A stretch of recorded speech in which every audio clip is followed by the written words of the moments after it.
ओम शांति।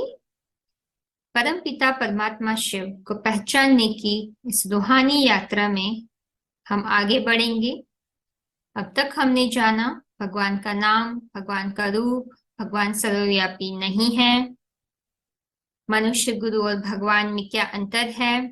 भगवान कोई मनुष्य गुरु में नहीं आते हैं। भगवान का एक व्यापी स्वरूप शंकर है।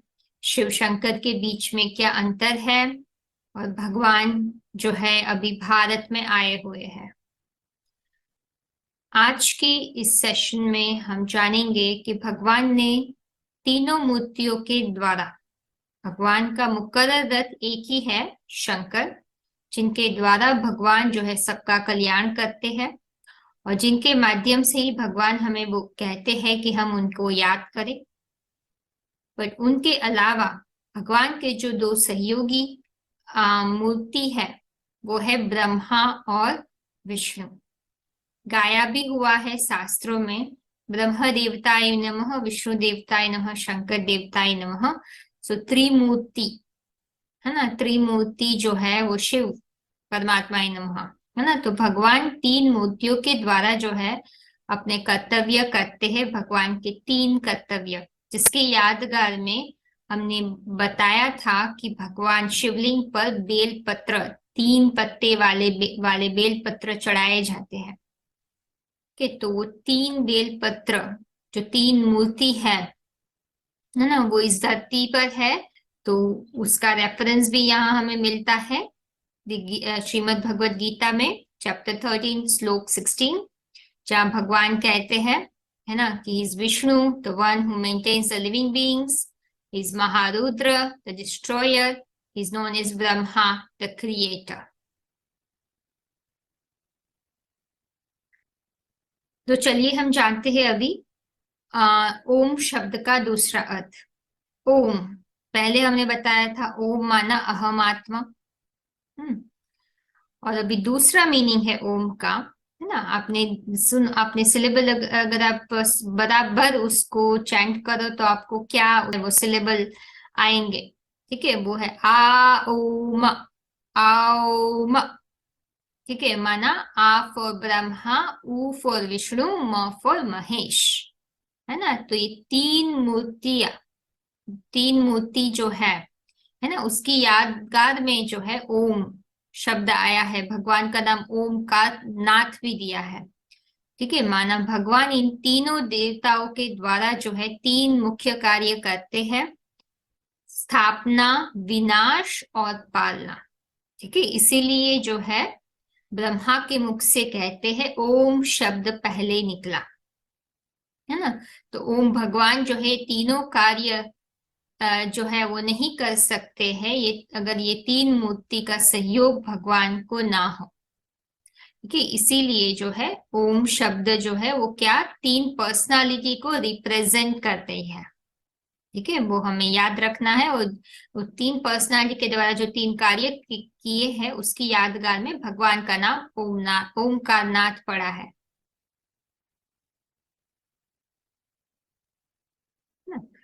तो आप जैसे इधर देख रहे हो GOD, हम लोग गॉड कहते हैं ना, राइट। अभी गॉड का फुल फॉर्म क्या है? भगवान के तीन कर्तव्यों से ही कनेक्टेड है, जनरेटर, ऑपरेटर, डिस्ट्रॉयर, है ना। पहले भगवान क्या करेगा? जनरेट करेगा, फिर डिस्ट्रॉय करेगा, फिर ऑपरेट करेगा। ठीक है, तो इसीलिए ये जो है तीन मूर्तियों के यादगार में ही है, त्रिमूर्ति शिव। ठीक है, इसलिए क्या जनरेट करता है? दिव्यता आत्मा में जनरेट करते हैं भगवान। क्या विनाश करता है? हमारे आत्मा के जो 5 विकार है ना, जो नेगेटिविटी है, डिफेक्ट्स है, वो विनाश करते हैं। और जो है क्या सस्टेन करते हैं? हमारी दिव्यता को सस्टेन करते हैं। ठीक है, तो ये भगवान जो है ये तीन मूर्तियों के द्वारा करते हैं, जो भगवान अभी प्रैक्टिकल में कर रहे हैं। ये कोई एक कहानी के रूप में नहीं है कि भगवान ने एक समय से किया था, वैसे किया था, है ना। तो अभी हमें जो है अपनी बुद्धि को थोड़ा डिफरेंट मोड में जो है रखना होगा, ये समझने के लिए, है ना। भगवान प्रत्यक्ष रूप में कर रहा है। हम ये सेशन थोड़ा ब्रीफ रखने वाले हैं। अच्छा, तो अभी हम आगे बढ़ेंगे। देखो गीता में भी आया हुआ है कि प्रत्यक्ष रूप में भगवान जो है तीन कार्य करते हैं। ठीक है, तो प्रत्यक्ष रूप में इसी धरती पर प्रत्यक्षावगमम है ना, तो प्रत्यक्ष रूप में, तो उसका मतलब ये तीनों मूर्तियां जो है इसी धरती पर मौजूद है, ऊपर कोई दूसरे लोक में नहीं रहते हैं।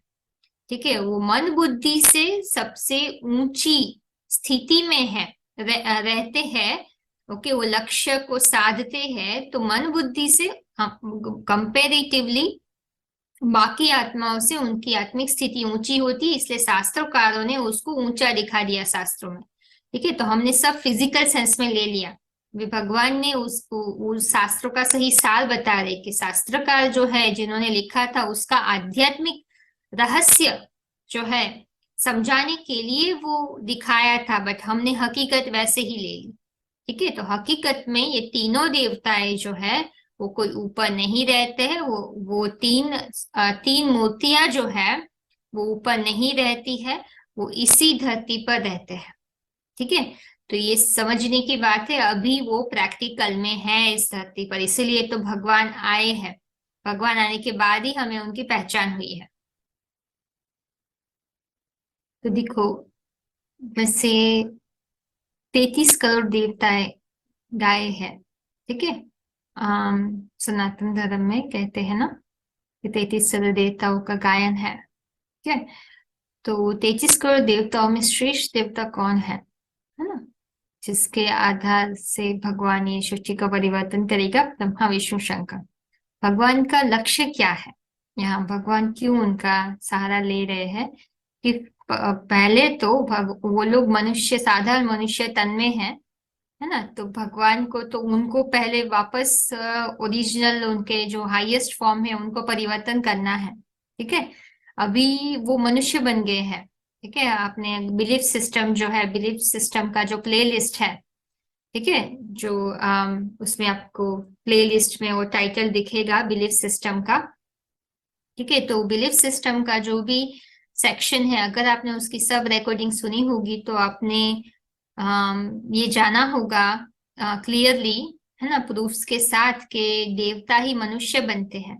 ठीक है, तो जो ब्रह्मा विष्णु शंकर जिसको हम पूजा कर रहे हैं, ठीक है, देवता के रूप में, वो लोग अभी मंदिर, जैसे कहते हैं कि वो मंदिर लायक थे, अभी जो है ना, वो एक साधारण मनुष्य बन चुके हैं। है ना, तो ये बहुत ही इंपॉर्टेंट बात है। अभी भगवान क्या करने आए हैं? मनुष्य से देवता बनाने आए हैं।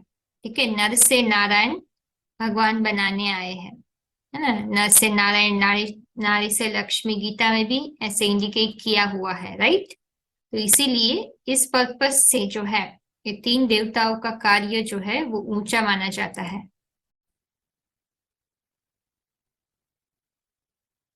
और हम ये भी जानते हैं, राइट, जब भी देवता है, चार वर्ण भी है। ठीक है, हम कहते हैं देवता, फिर क्षत्रिय, फिर वैश्य और शूद्र। तो कलयुग के अंत में, जैसे हमने पिछले पिछली रिकॉर्डिंग में जाना कि जो भी आत्मा इधर आती है, ठीक है, इस पृथ्वी पर ही आती है और कोई लोक में नहीं आती है, स्वर्ग कोई ऊपर नहीं है, वो बिलीफ सिस्टम में सब क्लियर हो गया वो सब रिकॉर्डिंग से आपको। ठीक है, तो उसके आधार पर हम स्वर्ग को इस धरती पर ही विजुलाइज कर रहे हैं। ठीक है, इसी धरती पर देवता थे, वो जनमन के चक्र में आए। ठीक है, तो क्षत्रिय बने, वैश्य बने और शूद्र बन गए। शूद्र की परिभाषा क्या है? ठीक है, तो यहाँ बहुत क्लियरली हमें बताया गया है, और गीता के जो है 14 और 16 18 अध्याय में भी उसका उल्लेख आया हुआ है ना, जो क्रूअल एकदम नीची बुद्धि वाले होते हैं, यहाँ बताया वर्स्ट ऑफ अ क्लास, है ना, लोली इंटेलेक्ट वाले होते हैं, उसको शूद्र कहते हैं। तो अभी हम सब लोग जो है कलयुग में सब तामसी हो चुके हैं। गीता में बोला है मूढ़ता, हमें कलयुग के अंत में आते आते सब मूढ़ता को प्राप्त करते हैं। ठीक है, तो ये वो सब देवता आए थे, वो मनुष्य बन गए, मूढ़ता को प्राप्त कर गए, अपने आप को ही भूल गए। तो भगवान आके फिर उनको जगाते, उनके द्वारा जो है बाकी मनुष्यों का कल्याण करते हैं। ठीक है, देखो शास्त्र में भी, स्कंद पुराण में भी उसका उल्लेख आया हुआ है। ठीक है, कि ये शूद्र कोई फिजिकल जाति के हिसाब से नहीं है, हम सब लोग शूद्र है, यहाँ बुद्धि के हिसाब से, आत्मा के हिसाब से है ना। बताया गया है कि कलयुग के अंत में सब इम्प्योर, इग्नोरेंट, डार्क इंटेलेक्ट, शूद्र, हैविंग लिटल और नो इंटेलिजेंस, है ना, हमारी बुद्धि एकदम जड़ बन जाती है, ठीक है, बॉडी कॉन्शियस वाली बन जाती है। तो यहाँ क्लियरली हमें ये भी पता चलता है कि कलयुग के अंत तक जो है कोई भी मनुष्य पवित्र नहीं रहते हैं, ठीक है, और जो भी पहले पवित्र थे वो अपवित्र बन जाते हैं। ओके, अभी आएगी थोड़ी नई बातें, आश्चर्यजनक बातें, डाइजेस्ट करना थोड़ी मुश्किल होगी, लेकिन ध्यान से सुनिए बैठ के, है ना, इसको थोड़े समय मनन चिंतन करिए, आपको समझ में जरूर आएगा, ठीक है। तो देखो ये चित्र जो है, देवता जो होते हैं, राइट, हम देवता को इसी रूप में देखे हैं, राइट, तीनों देवताओं को, जैसे ब्रह्मा है, हमने अभी शास्त्रों के में जो भी पढ़ा है उसके आधार पर यही पता चलता है, 4 से 5 मुख वाला ब्रह्मा है, चतुरानन पंचानन, ठीक है। ब्रह्मा को एक मुख वाला तो हमने देखा नहीं है, ठीक है, तो 4-5 मुख दिखाते हैं, और जो है शंकर को 3 आंख दिखाते हैं, ठीक है। उसकी वेशभूषा के ऊपर जो है हमने ऑलरेडी जो है आपको थोड़ा इंडिकेट कर दिया है, फ्यूचर में इसको डिटेल में बताएंगे, बट दिखाते हैं उसके सर में से जैसे पानी निकल रहा है, फ्लो हो रहा है, सर के ऊपर एक चंद्रमा है, अर्ध चंद्रमा है ना, और फिर वो जिस तरीके से वो उनका शरीर भी जैसे ऐसे नीला हुआ दिखाता है, ठीक है, गले के आसपास सांप दिखाते हैं, ठीक है, जो है ऑलमोस्ट निर्वस्त्रधारी दिखाते हैं, और ऐसे तपस्या में बैठे हुए दिखाते हैं, ठीक है, और जो विष्णु को देखे, है ना, 4 हाथ वाला दिखाते हैं, ठीक है, ऐसे जिसके हाथ में सुदर्शन चक्र, शंख और कमल फूल और गदा हो, ठीक है, ऐसे ऐसे पहलवाइश ऐसे पोशाक पहने हुए दिखाए। अभी हकीकत में क्या ऐसे कोई इंसान हो सकते हैं? तो जवाब है, जो भगवान हमें कह रहे हैं, नहीं। चित्रकारों ने जो चित्रकारी की थी, ठीक है, वो चरित्र को दर्शाने के लिए की थी, है ना। फॉर एग्जाम्पल, आप जो है अच्छा पियानो बजा रहे हो, ठीक है, तो आप अच्छे पियानो बजाते हो, अच्छा खाना बनाते हो, तो चित्रकार को अगर किसी को आपको बताना है, ठीक है, तो आप उसको वो कैसे आपको बताएंगे, है ना, चित्र से, तो कुछ तो उल्लेख करना पड़ेगा ना उसको, आपके हाथ में पियानो दिखाना होगा, ठीक है, और किसी को अगर ये आपको दिखाना होगा कि आप तो जो है बहुत शार्प है, आप जो है आगे पीछे मतलब कि सिचुएशन को बहुत ही सटल तरीके से जान लेते हो, तो क्या करेगा वो, आगे भी आंख दिखाएगा, पीछे भी आंख दिखाएगा, सर के पीछे, है ना, कि आपको जो है मतलब कि सिचुएशन की को सब और से आप मतलब एकदम शार्प रीति से हर चीज को आप हर एंगल से जो है इवाल्युएट करते हो, तो चारों जगह पर आंख दिखा देगा वो, राइट, तो उसका एक सिंबॉलिक रिप्रेजेंटेशन है, आप समझ रहे हो, लाइक अभी आपने बहुत सारे पिक्चर्स भी देखे होंगे कि मदर्स होती है जो काम भी करती है, जॉब भी काम भी कर रही है, बच्चों को संभाल रही है, घर का काम कर रही है, तो हम देखते हैं ना उनके कितने हाथ दिखाते हैं, एक हाथ में बर्तन, बर्तन का बर्तन लेके खड़ी है, एक हाथ में जो है कुछ झाड़ू लेके खड़ी है, एक हाथ में बच्चे को लेके खड़ी है, तो आप सोचिए, उसका मतलब ये नहीं कि एक इंसान के जो है इतने सारे हाथ होंगे, ठीक है, चित्रकार ने चित्रकारी की है कुछ बताने के लिए, चरित्र के बारे में, उसकी विशेषता के बारे में कुछ बताने के लिए। तो जैसे हम भी जो है, ठीक है, अगर वो सब जानते हैं, हमने भी वो बहुत सारे ऐसे चित्र देखे हुए हैं, ठीक है, जैसे आप ये पिक्चर को देख रहे हो, जैसे हमने जो अभी मैंने जो कहा, मुझे पिक्चर याद आया, मैंने सोचा मैं आपको दिखा दूं, है ना, थोड़ा विजुअलाइजेशन आपको मिल जाएगा। तो आप देख रहे हो इधर, है ना, वेरी ऑब्वियस है, मदर की जो विशेषता है वो दिखाने के लिए मल्टीपल हैंड्स दिखाए, ठीक है, इट्स नॉट दैट कि वो कैसा कोई व्यक्ति है जिनके इतने हाथ होंगे, ऐसा नहीं है, ठीक है, तो यहाँ भी वैसा ही है, विष्णु के 4 हाथ है, मतलब ऐसा कोई व्यक्ति नहीं है। ठीक है, तो समझने की बात है। जैसे ब्रह्मा के 5 मुख, अभी मैं एक एग्जांपल देती हूँ आपको। ठीक है, क्या एग्जांपल है देखो। जैसे कि आप आपके फैमिली में 5 फैमिली मेंबर्स हो आप, है ना, 5 सदस्य है। दूसरा आपके जो कोई फ्रेंड सर्कल में कोई फ्रेंड का फैमिली ले लो। ठीक है, तो उनके जो है 5 फैमिली मेंबर है। ठीक है, अभी आप जो है जैसे कबड्डी खेल रहे हो या फिर सॉकर प्ले कर रहे हो या जो भी गेम आप इमेजिन कर लो। ठीक है, तो एक साइड पे आप हो, आपके 5 फैमिली मेंबर है, बट टीम का नाम देना है। ठीक है, और दूसरी साइड पे आपके फ्रेंड की फैमिली है। तो टाइम सॉरी नेम। ठीक है, तो नेम क्या देंगे, कॉमन नेम होना चाहिए ना, राइट। तो आप बेसिकली आपका सरनेम चूज करोगे, राइट, क्योंकि आपके फैमिली मेंबर के सब लोगों की सरनेम एक ही है। ठीक है, तो एक बोलेगा ओके व्यास, ओके, दूसरा बोले, दूसरा जो है दूसरी टीम है, हम अभी के हिसाब से मेहता कह देते हैं। ठीक है, तो व्यास वर्सेस मेहता। ठीक है, तो व्यास वर्सेस मेहता, तो व्यास के जो टीम है ना, इट्स जनरल नेम, राइट। तो यहाँ व्यास 1, व्यास, तो सबको टीम में एक नंबर दिया जाता है। ठीक है, व्यास की जो टीम है उसके पहला नंबर जो है फादर को दिया गया, दूसरा नंबर मदर को दिया गया, तीसरा नंबर जो है पहले बच्चे को दिया गया, चौथा नंबर दूसरे बच्चे को, पांचवा नंबर जो है तीसरे बच्चे को। ठीक है, तो वैसे सब टीम मेंबर के एक डेजिग्नेटेड नंबर दिए गए। ठीक है, तो जब भी वो बोले ओके व्यास 1 वर्सेस मेहता 1, ठीक है, तो आप सोचिए टीम नेम एक ही है। ठीक है, तो लेकिन वो टीम जो है 5 सदस्यों से के साथ जो है वो कार्य अचीव कर रही है, राइट, टास्क अचीव कर रही है। तो यहाँ भी वैसे ही है। ब्रह्मा जो है उसके 5 मुख है, उसका मतलब एक टीम है। दिस इज अ टीम, ये एक पर्सन नहीं है। भगवान हमें वही अभी बता रहे हैं, इसका आध्यात्मिक रहस्य चित्रकार ने किस भाव भंगिमा से ये चित्र ड्रॉ किए थे, उसका रियल मीनिंग क्या है। ठीक है, so this is the real meaning. भगवान आके अभी हमें बता रही है, यही तो प्रूफ है कि भगवान आए हुए हैं, जो हमें सच्चाई की जानकारी बता रहे हैं। ठीक है, तो ये ब्रह्मा जो है एक टीम है।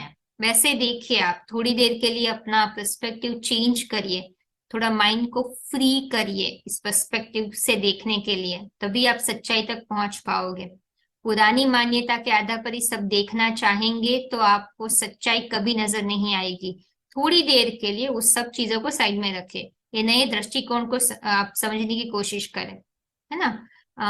ये बुद्धि से, अभी तक बुद्धि का इस्तेमाल इतना नहीं किया हमने, कहीं सुनी बातों में ही हमने सब कुछ बिलीव कर दिया है। अभी हम जो है आध्यात्मिक बुद्धि का उपयोग करेंगे, जो भगवान अभी हमें जगा रहे हैं और दे रहे हैं।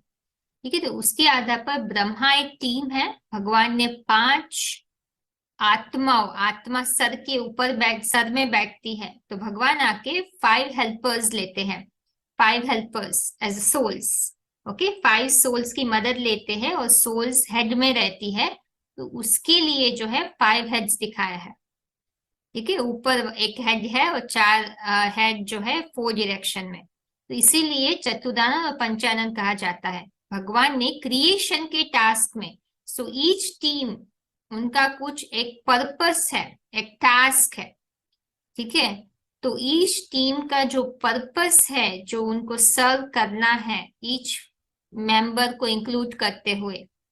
ठीक है, तो वो पर्पस क्रिएशन के कार्य में वो टीम का जो सब फैमिली मेंबर्स का जो है रोल है, ठीक है, वो प्ले करने के लिए वो टीम का नाम दिया गया है।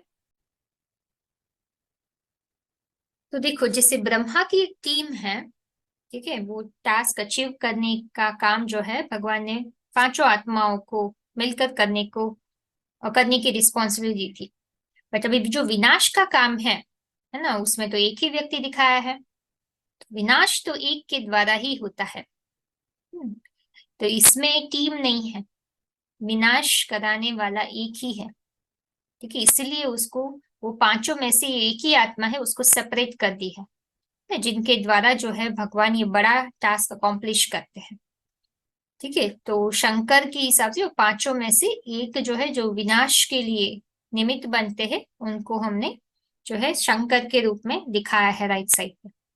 ठीक है, अभी पाल जिसने क्रिएशन किया, जिनके द्वारा उनके द्वारा ही जो है एंडिंग होगा, है ना। तो विष्णु का पार्ट पालना का आता है ना। स्थापना, विनाश और पालना, ऐसे हम कहते हैं। स्थापना होगी, है ना, पालना, विनाश होगा और फिर पालना। कि तीनों का टास्क जो है, उसका एक ऑर्डर होता है। पहले स्थापना होने के बाद विनाश स्टार्ट होगा, फिर बाद में जो है पालना का पार्ट होता है। ठीक है। तो पहले जो है ब्रह्मा द्वारा, है ना, मानसिक सृष्टि, है ना, की रचना होती है, राइट। जिसमें भगवान क्या करते हैं, है ना, तो एक टीम का टास्क जो दिया है उनके द्वारा, वो अकॉम्प्लिश होने के बाद दूसरे का स्टार्ट होता है।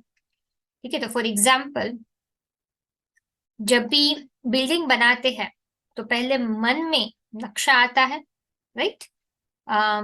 फिर बाद में जो है उसका मॉडल बनाया जाता है, पेपर पे आता है, फिर मॉडल बनाते हैं, फिर जो है लॉजिस्टिक तैयार होता है। ठीक है, और फिर बाद में जो है उसकी जो मजदूर के द्वारा बिल्डिंग बनाई जाती है। ठीक है, तो एक का कार्य दूसरे के ऊपर डिपेंडेंट है। ठीक है, तो यहाँ भी वैसे ही है कि भगवान आके पहले, ठीक है, मन में, है ना, ब्राह्मण रचते हैं, ब्राह्मणों की स्थापना करते हैं। पहले सबके अंदर जो है नई दुनिया का संकल्प जो है उत्पन्न करते हैं कि नई दुनिया आने वाली है। वो फीलिंग जनरेट करते हैं कि अभी नई दुनिया आने वाली है। ठीक है, फिर शंकर द्वारा भगवान जो है आसुरी स्वभाव संस्कार का खात्मा करते हैं। ठीक है, तो एक है इंस्पिरेशन पार्टी, ठीक है, अच्छे अच्छे पवित्र संकल्पों से जो है इंस्पायर करती है ना, मनसा संकल्प। दूसरा है प्लानिंग पार्टी। ठीक है, अभी नई दुनिया कैसे आएगी, ठीक है, जैसे प्लान तो हो गया, अभी उसको कैसे पेपर में रखना है, कैसे मॉडल बनाएंगे। प्लानिंग पार्टी जो होती है, जैसे एग्जाम्पल के रूप में, तो उसका टास्क बाद में स्टार्ट होता है। ठीक है, तो ये टीम है, ब्रह्मा का टीम, फिर शंकर, फिर विष्णु का पार्ट आता है। विष्णु में भी पांचों आत्माएं, उनकी संपन्नता की निशानी है, उनके द्वारा पालना होती है, प्रैक्टिकल पार्टी कहते हैं, है ना। जैसे प्रैक्टिकल में लेके आना, वो बिल्डिंग को जो मॉडल बना है उसको प्रैक्टिकल का रूप देना। ठीक है, तो उसमें जो है ये पांचों का कार्य, सेम आत्माएं रहती है, ठीक है, लेकिन टास्क डिफरेंट अचीव करते हैं। हम्म, तो इसलिए जो है रोल जो प्ले करते हैं पांचों आत्माओं के द्वारा, और जो है एक आत्मा के द्वारा विनाश का जो जो कार्य करता है, जिनके द्वारा, और जो पर्पस सर्व करता है, उसके आधार पर ये नाम पड़े हैं। ठीक है, तो आप समझ गए ना। अभी अभी भी कोई प्रश्न है तो कांटेक्ट कर लीजिए। ठीक है, ओम शांति। यह दिव्य शिक्षाएं हमें आध्यात्मिक ईश्वरीय विश्वविद्यालय से प्राप्त हो रही है। आध्यात्मिक ईश्वरीय विश्वविद्यालय एक रूहानी घर अथवा रूहानी यूनिवर्सिटी है, एक अनोखा ईश्वरीय परिवार है जिसका लक्ष्य है परमपिता परमात्मा शिव द्वारा दिए जा रहे ईश्वरीय ज्ञान और सहज राजयोग के द्वारा वसुधैव कुटुंबकम की भावना से ओतप्रोत एक नए विश्व की स्थापना करना। यह एक ऐसी पवित्र जगह है जहां अखूट सुख शांति का अनुभव होता है, क्योंकि यहाँ स्वयं भगवान पड़ा रहे हैं। खुशखबरी यह है, कलयुग जाने वाला है, सतयुग आने वाला है। परमपिता परमात्मा शिव का अवतरण इस धरती पर हो चुका है। वर्तमान में परमपिता परमात्मा शिव अपने मुकर रथ द्वारा, जिनको आदि पुरुष अथवा एडम, आदम, आदिदेव, शंकर, आदिनाथ के नाम से अलग अलग धर्मों में जाना जाता है, उनमें प्रवेश करके स्वयं प्रत्यक्ष रूप में राज विद्या, राजयोग का, श्रीमद् भगवद गीता का उत्तम ज्ञान दे रहे हैं। ये हमारा आपको हार्दिक निमंत्रण है कि आप थोड़ा समय निकालकर आध्यात्मिक कोर्स के माध्यम से परमपिता परमात्मा को पहचान कर अपना श्रेष्ठ भाग्य बनाए और निरंतर सुख शांति का अनुभव करें। ओम शांति।